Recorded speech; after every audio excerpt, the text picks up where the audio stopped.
Hello and welcome. I'm Maria Ressa. This is your 6 p.m. wrap.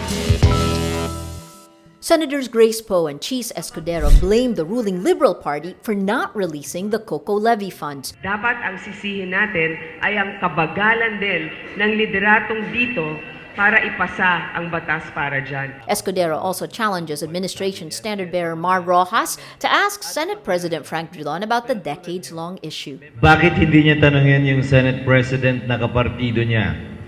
Ba't kami ang tatanungin niya? Ba't hindi niya tanungin ang liderato ng Senado?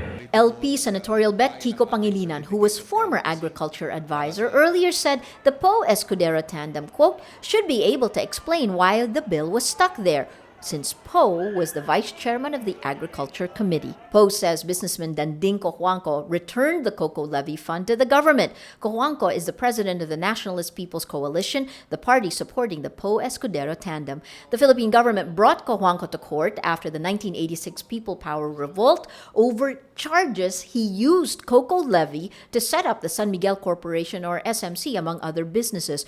Coconut Industry Reform Movement Executive Chief Joey Faustino adds, shares worth more than 17 billion pesos remain in SMC's possession. Filipino-Chinese businessman William Go plans to sue the Rizal Commercial Banking Corporation manager who linked him to the Bangladesh bank heist. In a press conference, Go's legal counsel, Ramon Esguerra, says he's not involved and clarifies his signature on RCBC's records was forged. There's never an account with here, any branch here in Makati.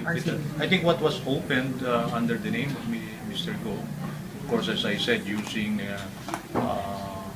his sports signatures, was a dollar account. Bangladesh's government said hackers allegedly stole nearly $100 million from a reserve account and transferred $81 million to RCBC's Jupiter branch in Makati City.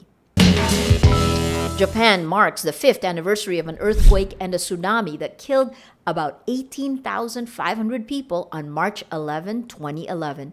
The resulting Fukushima meltdown is the most dangerous disaster since Chernobyl in 1986, releasing radioactive material into the surrounding countryside and ocean. Emperor Akihito, Empress Michiko, and Prime Minister Shinzo Abe pay their respects at a national ceremony. Abe vows to reduce dependence on nuclear power, but says the country cannot do without it. After weeks of trading below-the-belt barbs, Republican candidates talk policy and substance in the Florida debate. Billionaire Donald Trump, Senators Ted Cruz and Marco Rubio, and Ohio Governor John Kasich talk about immigration, policy on Cuba, and terror threats, among other things. At one point, Trump addressed his rivals as partners, saying, quote, "We're all in this together." A Fox News poll released Wednesday says Trump leads over Rubio in his home state, Florida, at 43% to 20%, while Kasich leads in his home state, Ohio, with 34%.